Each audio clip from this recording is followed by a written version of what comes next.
আমেনা সোনার মানিক বলে রে আমেনা আর তাইফের গাইগুলো অহংকার করেছে বেওয়া আমেনা টাকা তো দিতে পারবে না, বেওয়া আমেনা পয়সা দিতে পারবে না। আমেনার ঘর বাড়ি নাই, আমেনা ছোট্ট খেজুর পাতার কোণে ঘরে বাস করে, কখনো খাওয়া হয় কখনো হয় না। আবার তো স্বামী হারা আমেনা, ওই বাচ্চা যত সুন্দর দেখো ওই বাচ্চা আমরা লোভ না।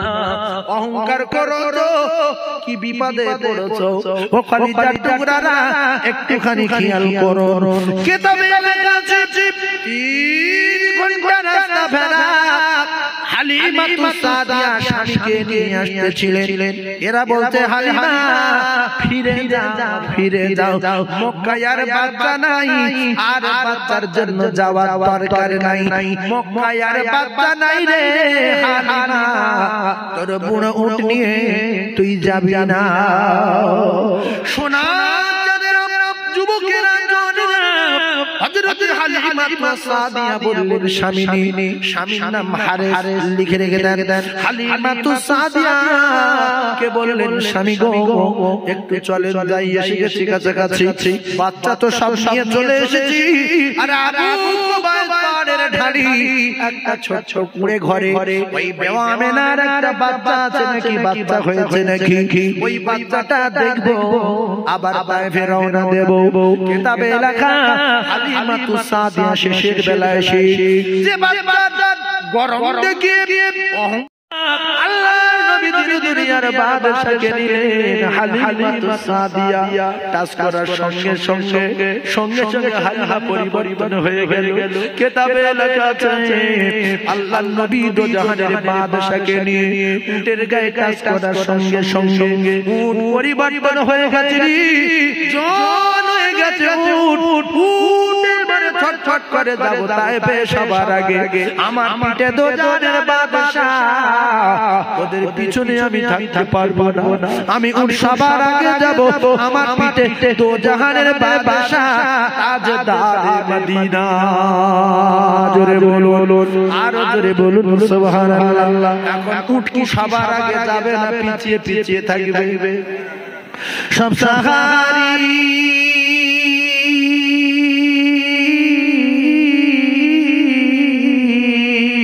সব সাহারি আগে আগে চলে, তাই হালিমাকে পিছে ফেলে দুর্বল আজি সবল হয়ে সবার আগে আগে সে চলে। ও দেখে অবাক হলো সবাই, একই রতন পেল মা হালিমা। এখন অহংকার করছো ভোগো, তখন যদি বিনি পয়সায় এই বাচ্চা লিত, তখন যদি বিনি পয়সায় এই বাচ্চা লিত, তাহলে ওই মেয়েটার জীবন ধন্য হয়ে যেত। অনেক ভাবিরা টাকার গরম দেখায়, বিল্ডিং এর গরম দেখায়, পাথরের বাড়ির গরম দেখায়, স্বামী চাকরি করে ঘ্যাম দেখায়, খুব পরিষ্কার খুব ফর্সা দেখতে বিরাট ভালো ঘ্যাম দেখায়। ও বাবি ঘ্যাম দেখাবে না, আমার আল্লাহ বলে ঘ্যাম আমি আল্লাহ মোটেই পছন্দ করি না। ঘ্যাম দেখাবে যে ফুটে যাবে সে, ইন্নাল্লাহা লা ইহিব্বু মান কানা মুখতালান ফখরা। ঘ্যাম দেখানোর স্বাদ মিটে গেল, বুড়ো উড়ো জন হলো, সবার আগে বেঁচে গেল, মোরা গাছে খেজুর হলো, হালিমা সাদিয়ার ভিটে বাড়ি পরিবর্তন হলো। এদের মাথায় আগুন লাগলো, কি জিনিস সারা হয়ে গেল। কিতাবে লেখা হালিমা সাদিয়ার বকরিগুলো সমস্ত বকরির চেয়ে মোটা মোটা, বাচ্চা দেয় অনেক বেশি, তাই এরা রাখালদের উপরে রাশ করে, রাগারাগি করে। তোরা বকরি কোন মাঠে নিয়ে যাস রে? হালিমার বকরিগুলো এত মোটা, দুধ দেয় বেশি, বাচ্চা দেয় বেশি, তোরা কোন জায়গায় খাওয়া? ওই বকরির পালের ভিতরে ঢুকিয়ে দিতে পারিস না? এরা বলছে পালের ভিতরে ঢুকিয়ে দেই, হালিমার বকরি তাড়িয়ে দিয়ে আমাদের বকরি সেই ঘাসগুলো খাওয়াই, কিন্তু ওই রকম হয় না, হবে না। আল্লাহর নবী দোজানের বাদশাহ, বিনি পয়সায় হালিমার বাড়ি গেছে, ওই হালিমার বাড়িতে বরকত দিয়েছে আল্লাহ। একবার জোরে বলুন সুবহানাল্লাহ। আপনারা বিচার করেন হালিমার বকরির মতো কি অন্যর বকরি হবে? জোরে বলেন হবে? হালিমার বকরির বাচ্চা যদি 4টে হয়, এদের বাচ্চা 1টা হয়। হালিমার বকরির বাচ্চা যদি 6টা হয়, এদের বাচ্চা 2টো হয়। হালিমার কাছে কেউ পারে না। এখন আফসোস করে কোনো লাভ নাই। আমেনা হাতে পায়ে ধরেছে, কেঁদেছে, লাও আমার বাচ্চা লাও। বলছে পয়সা নাই, আমরা নাই। এইরকম ঘাম যারা দেখাবে তাদের কিন্তু 12টা আল্লাহ বাজিয়ে দেবে। এই কথা ঠিক না ভুল? অনেক পাকা বাড়ি কার্পেট বিছানো থাকে, ফকির পা দিলে তীর্থে আসে। তোর বাপ বাড়ি তুমি কার্পেট এতে পা দিলে জুতো বাইরে আর বনাই যায়, বলবে দুলা ভাই জুতো খুলতে হবে না, সোজা তোমার জুতো সোনার জুতো। তোমার দুলা ভাই মানুষের বাচ্চা, ফকির মানুষের বাচ্চা, ফকিরি ফকিরি করছো কেন? পাথর দিয়ে বাড়ি করে ঘাম দেখাচ্ছ? হ্যাঁ, আবার গেট মেরে রেখেছে, ফকিরি পায়ে ধুলো যদি ঢোকে। এরকম লোক আছে না নাই? কত নেবে? আল্লাহ আপনার সুন্দর চেহারা দিয়েছে, অহংকার করবেন না। আল্লাহ আল্লাহর অর্থ দিয়েছে, গরম দেখাবেন না। আল্লাহ আল্লাহর পাকা বাড়ি দিয়েছে, গরম দেখাবেন না। শুধু বলবেন এগুলো আমার না, সব আল্লাহর, আমিও আল্লাহর। আল্লাহ আমার ডাকলে চলে যাব। সব মানুষ সমান না। আল্লাহ পাক সবাইকে তৈরি করেছে, ধনীর আল্লাহ তৈরি করেছে, গরিবের আল্লাহ তৈরি করেছে। আল্লাহ বলছে আমি যার ভালোবেসেছি আমার মুলক থেকে, আমার খাজানা থেকে আমি তার সম্পদ দিয়েছি, আর সম্মান করার কেউ না। এরা অহংকারী লোক আছে না নাই? আরে হ্যাঁ না বলেন। তাহলে অহংকার করা সুন্নাত না মুস্তাহাব? আরে হ্যাঁ না বলেন। কিচ্ছু বলবেন না। অহংকার করা সুন্নাত না মুস্তাহাব? বলেন তো কিচ্ছু না। অহংকার করা হারাম। অহংকার করা কি হারাম? আল্লাহ কোরআনে নিষেধ করেছে, খবরদার অহংকার করবেন না। আপনার বের চা খাওয়াচ্ছেন, আপনার জামাই এসে চা বলে সেটা করে আমার একটা চা দে, আরে 2টো দই দে, আর 250 গ্রাম ছানা দে, খাক জামাই খাক। আর ফকির এসে ওই দোকানের পাশে দাঁড়িয়ে রয়েছে। ফকির বলছে হাড়ে ফকির বলছে আল্লাহ এরকম মাথায় বাস ভালো।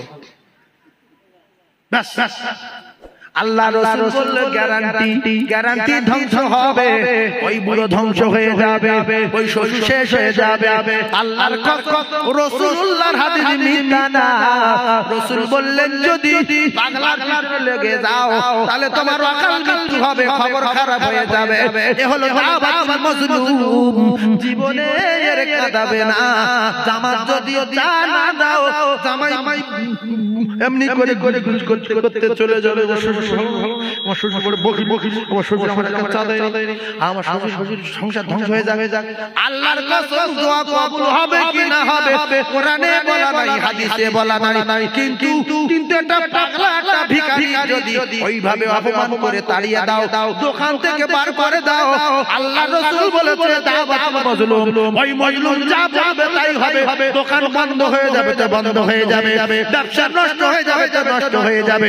আল্লাহর রাসূল বলেছে পীরের দোয়ার আগে, আল্লাহর ওলির দোয়ার আগে ওই পাগলা ওই ভিখারির দোয়া কবুল হয়ে যাবে।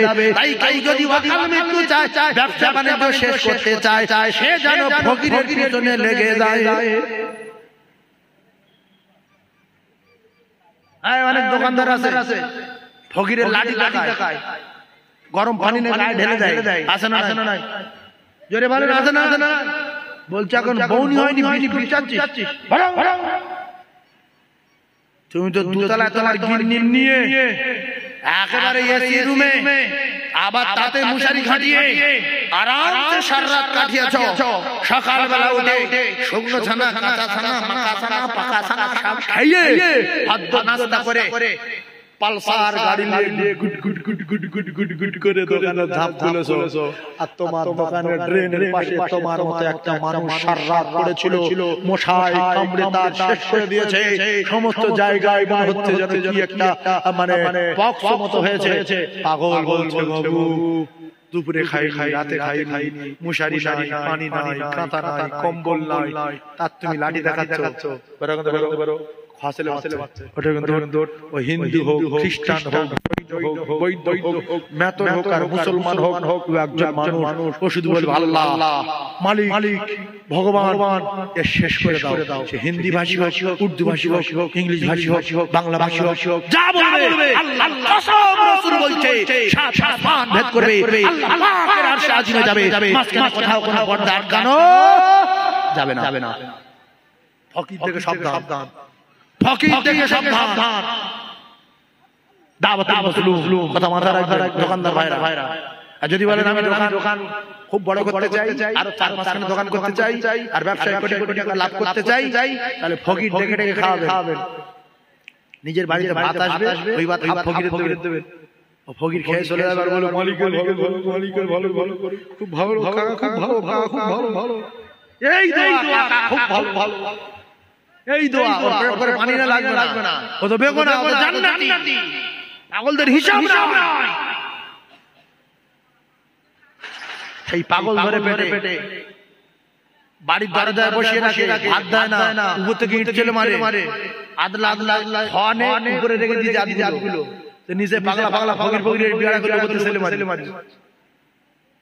দুতলা করেছে, খসলে মারছো। আল্লাহ পাক শেষ করে হালিমাতুস সাদিয়ার বাড়ি রাসূলুল্লাহ গেলেন। কিতাবে লেখা আছে 2 থেকে 2.5 বছর দুধ পান করালেন। বাকি অনেক মুজিজা হালিমাতুস সাদিয়ার ঘরে। হালিমা আস্তে আস্তে বুঝতে পারে ছেলেটা বিরাট ভালো, নাম মোহাম্মদ, বিরাট ভালো ছেলে। জীবনে পায়খানা দেখতে পাইনি, পেশাব করে মেশকে আম্বারের মতো খুশবু বাড়ায়। এই ছেলে কি সুন্দর শরীরে ভীষণ বাস, এমন বাস আমি নাকে কোনোদিন পাইনি। ওই ছেলে কি কেউ ছাড়তে চায়? আল্লাহ নবীর দুধমা হালিমাতুস সাদিয়া বললেন আমি অবাক হয়ে গেলাম এই বাচ্চার উপরে। তখন তো নবী কেউ জানে না, আর নবী কেউ জানবেই না, কারণ নবী বলেছে যখন রাসূলুল্লাহর 40 বছর বয়স হয়েছে, এর আগে মুহাম্মদ বিরাট ভালো ছেলে, যার বাড়ি যায় তার বাড়িতে বরকত হয়, যার বাড়ি যায় তার সংসারে আল্লাহ পাক উন্নতি দেয়। জোরে বলুন সুবহানাল্লাহ। বলেছে আমার আলেম নবী, আমি রাসূলুল্লাহ জানিয়ে দিলাম এই আলেম ওলামা এরা হলো আমি নবী আমার ওয়ারিস। এরা যার বাড়িতে যায় আল্লাহ তার বাড়ি বরকত দিয়ে দেয়, এরা যার বাড়িতে যায় আল্লাহ পাক তার বাড়িতে রহমত বর্ষণ করে। সেই জন্য কিছু মুসলমানের বেটা বেটি আছে মৌলবি দেখলে ঘৃণা করে, মৌলবি যেন আমার বাড়ি না ওঠে, আমার বাড়িতে আল্লাহর রহমত বর্ষণ করার দরকার নাই, কারণ আমার যা মাল আছে আমি খেয়ে পারি না। ওরে তোমার কি মাল আছে? তোমার চেয়ে খ্রিস্টানের বেশি আছে, তোমার চেয়ে মুসলিম ফারাসের বেশি আছে, তোমার চেয়ে হিন্দুর বেশি আছে, তোমার কি মাল আছে? বাপের বেটা মুসলমান নামের কলঙ্ক, তুমি মৌলবি ভিটেই চলো না, তোমার ভিটে আল্লাহর রহমত কোনদিন যাবে না। কারণ রাসূল বললেন আল উলামা ওয়ারাসাতুল আমবিয়া, এই আলেম ওলামা হলো আমি নবী আমার ওয়ারিস। জোরে বলুন সুবহানাল্লাহ। জলসা দিচ্ছে, পীর সাহেব আসছে, বাসন্তী সাইফুল্লাহ আসছে, ডায়মন্ড আব্দুল্লাহিল মারুফ সাহেব আসছে, বসার জায়গা নেই। কেউ বলছে ছাগল গোড়া আজকে আম গাছের গোড়ায় বেঁধে রাখ, দেখুন কাদা দিয়ে কষ দিয়ে দেরি চটবি দুটো বালি জেলে ফেলে কতক্ষণ থাকবে? থাক বসে আস। এর আগে জলসা কমিটি ছেলেরা বলেছে এই মাস্টারের বাড়ি বললাম 8-10টা কামরা উপরে আছে, ডাক্তারের বাড়ি বললাম উপরে 4টে ঘর আছে, এই কাকার বাজারের দোকান আছে, ওই ওনার তো 3তলা বাড়ি, ওখানে একটু বললাম। ও বাবা এরা কি বলছে না আমরা সব তলে সব জুজে বলি নাই হবে না। ও কোথায় বলি বলে দেখো হ্যাঁ আছে না নাই কেন বলা যায় না? এই আমার উপরে 4টে ঘর খালি, আমি মেয়েদের বলছি পরিষ্কার করে দিক। পুরোপুর আর পিসাব আসছে মুজাদ্দিদ জামানের আওলাদ কোরআন বংশ নবীর বংশধর, ও উপরে বসু আর আলেম ওলামা আছে রাসূলুল্লাহর ওয়ারিস, উপরে বসু আমার বাড়িতে আল্লাহ পাক রহমত বর্ষণ হবে, বালা মুসিবত দূর হয়ে যাবে। না দরকার নাই, আমার যা টাকা আছে ওতে রহমতের দরকার নাই, নামাজেরও দরকার নাই, ওতেই যথেষ্ট। আল্লাহ একটা ফোঁড়া তুলে দেবে, ফোঁড়া পাশায়। ডাক্তার বলবে পাশা পচে গেছে, কোমর থেকে তুলে নিতে হবে, তাড়াতাড়ি খুলে দেন 1.5 কোটি। কোমর থেকে খুলে দেওয়ার পরে বলতে পারে বডি ধরতে কি করব, বলছে লাইন 7 কোটি। দোকান সব বিক্রি হয়ে গেল, লাস্টে পাশায় শর্ট বেঁধে ঘষে ভিড় করে খেয়ে মরল। এই আল্লাহ পারে না জোরে বলে। বর্তমান তাম পৃথিবীর জমিনে আলেমরা হলো নবীর ওয়ারিস। জোরে বলেন আলেমরা কে? নবীর ওয়ারিস। ভালো করে মাথায় রাখবেন। নবীদের ভিতরে যেরকম তফাৎ ছিল, আলেমদের ভিতরে ওই রকম আছে। সাহাবাদের ভিতরে যেরকম ছিল, এখন আমাদের ভিতরে ওই রকম আছে না নাই? হ্যাঁ কিছু লোক নবীর মেনেছে, কিছু লোক মানেনি। আল্লাহ পাক কিছু সাহাবী জান্নাতের টিকিট দিয়েছে, কিছু সাহাবী দেয়। কথা বুঝে আসে?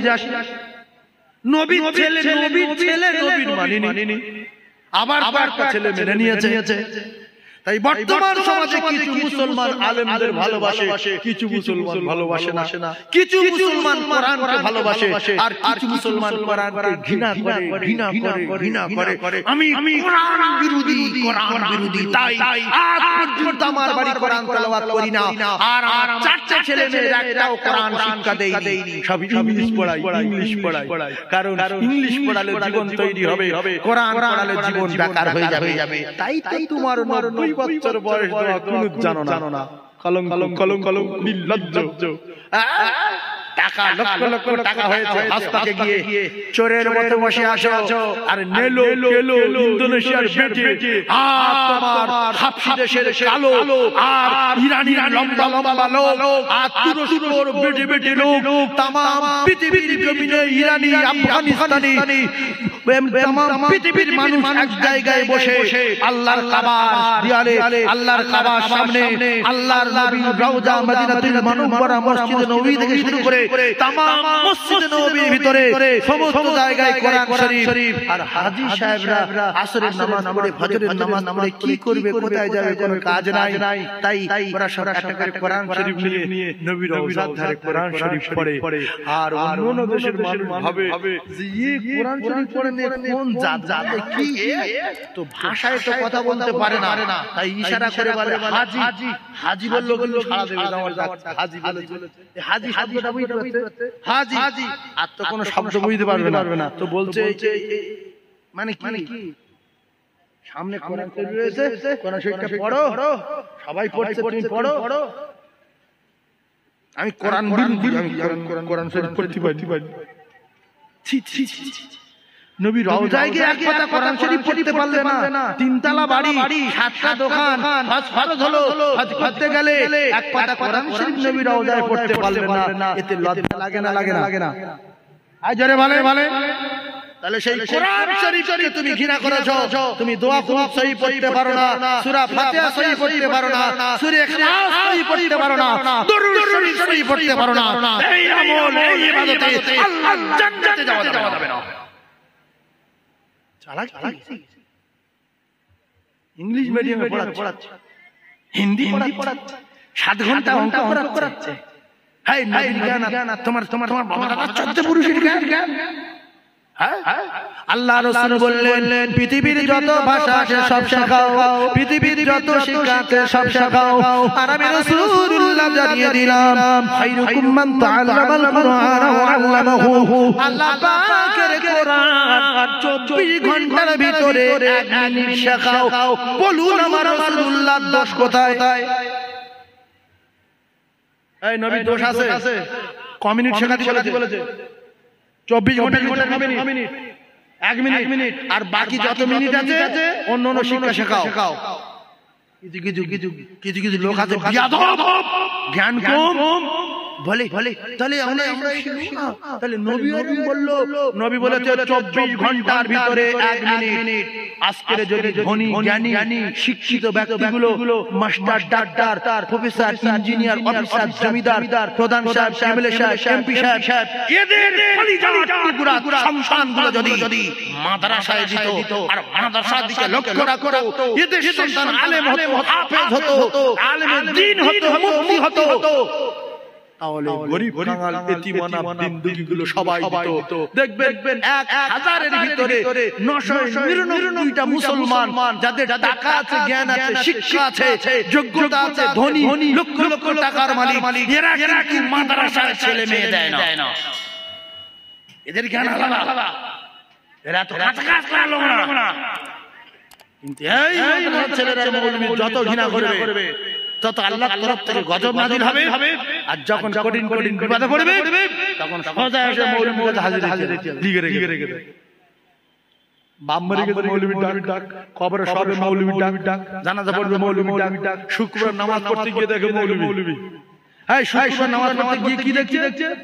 এই মৌলবী যে টুপি আর দাড়ি দেখে ঘৃণা করতাম। আল্লাহ বলছে এই মৌলবীর নেলোর বেটা, এর বাপ ভিক করে, তুই ডাক্তার, তুই অফিসার, তুই প্রফেসর, তুই ইঞ্জিনিয়ার, এর পিছনে গিয়ে প্রথম খাম ধরবি, প্রথম খাম ধরে হ্যাঁ নাবি না, চুপ করে থাকবি। আর ওই নেলোর বেটা যেরকম করবি, ওর একদিন করলে তোর নামাজ হবে না। এই কথা ঠিক না ভুল?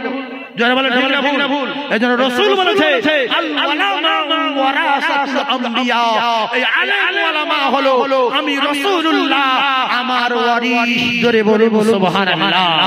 আল্লাহর রাসূল দিন ও দুনিয়ার বারবার জানিয়েছে, আমি রাসূলুল্লাহ জানিয়ে দিলাম ময়দানে মাশরের দিন, মুসিবতের দিন, যারা বাচ্চাকে আলেম করেছিল, যারা বাচ্চাদেরকে ইলম শিক্ষা দিয়েছিল, আমি রাসূলুল্লাহ কথা দিলাম ময়দানে মাশরের দিনে আমার আল্লাহ পাক আল্লাহ তাআলা ওই সমস্ত মাতা পিতার সম্মান কিয়ামতের কোটি মানুষের ভিতরে এদের মাথায় নূরের তাজ পরিয়ে দেবে, এদের মাথায় নূরের তাজ ঝলঝল করতে থাকবে। হাসরবাসীরা বলবে আল্লাহ এরা কারা?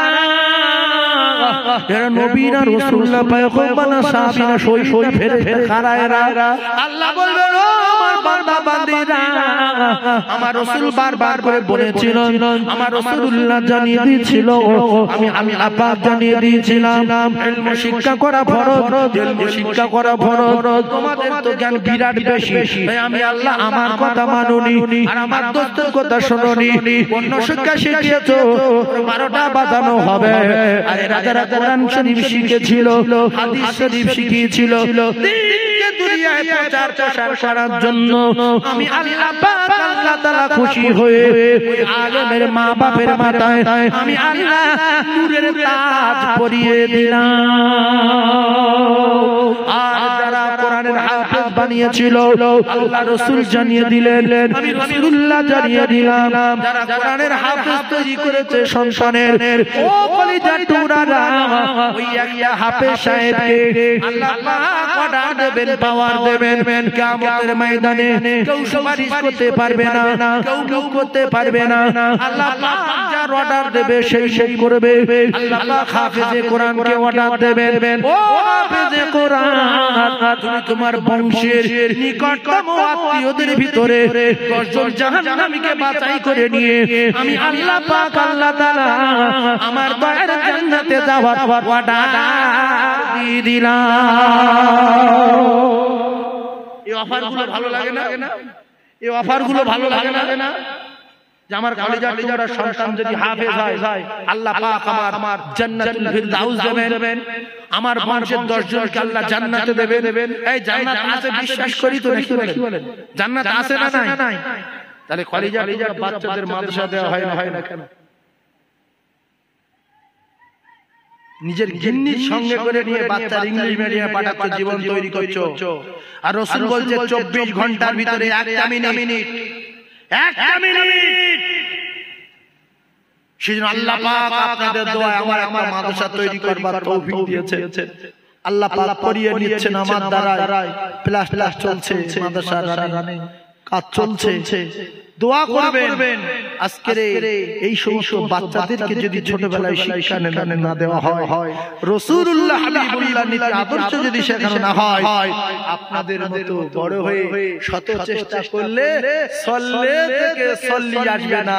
দোয়া কুনুত করছে আল্লাহুম্মা ইন্না নাস্তাইনুকা ওয়া নাস্তাগফিরুকা ওয়া নু'মিনু বিকা ওয়া নাতাওয়াক্কালু আলাইকা ওয়া নুসনি আলাইকাল খায়র। দোয়া কুনুত যেন বাপের দোয়া কুনুত এর মানুষ পড়ে ওরা কুরআন তারতিলা। আল্লাহ যেরকম পড়তে বলেছে সেরকম পড়তে হবে। যদি আল্লাহর হুকুমের খেলাফ করে এর উপর রহমতের জায়গায় গজব নাযিল হবে। আলহামদুলিল্লাহ রাব্বিল আলামিন। কোথায় পেয়েছে আল্লাহ? আর রহমানের রহিম মালিকুল মুদ্দিন, ইয়াকা নাবুদু ওয়া ইয়াকা নাস্তাইন, এরকম আছে কোরআন শরীফে। তাহলে আজকে কষ্ট হচ্ছে না, হয় না যে আমি এতদিন দোয়া কুনুত শিখতে পারলাম না, এতদিন সূরা ফাতিহা জানতে পারলাম না, এতদিন সূরা ইখলাস জানতে পারলাম না, এতদিন আয়াতুল কুরসি সূরা কি বুঝলাম না, এতদিন সূরা ইয়াসিন কি জানলাম না। আল্লাহর রাস্তে বলি যদি আপনাদের আব্বা মা একটা দুটো বছর মাদ্রাসা শিক্ষা শিখিয়ে দিত, আজকে এই রকম বক্তাদের সামনে ঠকতে হতো না, মসজিদে গিয়ে ঠকতে হতো না, মাদ্রাসায় গিয়ে ঠকতে হতো না। দোয়া কুনুত বলার সময় ভয় মানে ভয় পেতাম না, ওইভাবে বলতাম যে আমার মাদ্রাসায় পড়া আছে। শোন দোয়া কুনুত শোন, সহিভাবে বলবো শোন। আল্লাহুম্মা ইন্না নাস্তাঈনুকা ওয়া নাস্তাগফিরুকা ওয়া নু'মিনু বিকা ওয়া নাতাওয়াক্কালু আলাইকা ওয়া নুসনি আলাইকাল খায়র। এরকম যদি সহিভাবে পড়েন কলিজা ঠান্ডা হয়ে যাবে না? পড়ার মতো পড়লে গাড়ি দাঁড়িয়ে যাবে না, ট্রেন দাঁড়িয়ে যাবে না। আমরা কোরআন শরীফ পড়ি, লোকদেরকে দৌড় মারি। মাধ্যমিক পাশ করলো 10 বছর ধরে, এইচএস কমপ্লিট করলো 12 বছর ধরে। কোরআন শরীফ একটা বছর শিখতে পারোনি। শ্বশুর বাড়ি গিয়ে কোরআন শরীফ পড়ছে। ওয়াকালা লা জিনা কাফারুলা তাসিমা মায়ুলি হালালি কুরি। একই গান ধরে দেখে এরকম কোরআন শরীফ পড়ে লোক দৌড় মারবে। কোরআন শরীফ এরকম বাজে। হ্যাঁ ইয়াসিন ওয়াল কুরআনিল হাকিম ইন্না কালামি নালে মুরসালিন। মানে ও সামনে তো উচ্চারণ করে আগিয়ে যেতে পারছে না, এরকম ধাক্কা মেরে যাচ্ছে।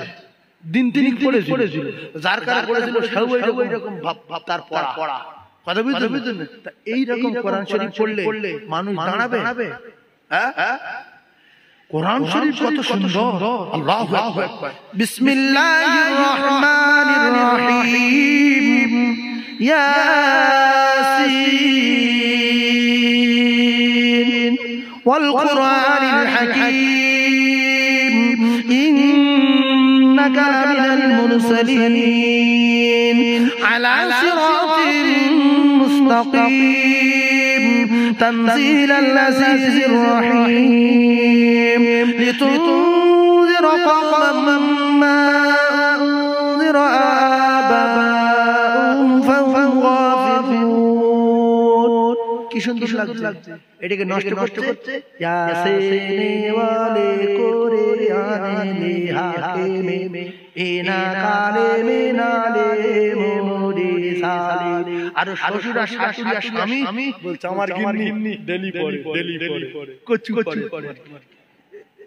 আও বল আর বং না এজাব শুনছে। ওরা ভাবছে কোরআন শরীফ বেরাম কেন?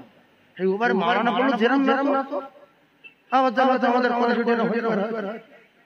ওদের যে আলাদা এদের আলাদা। হ্যাঁ এই ওয়াজে গেছে তো।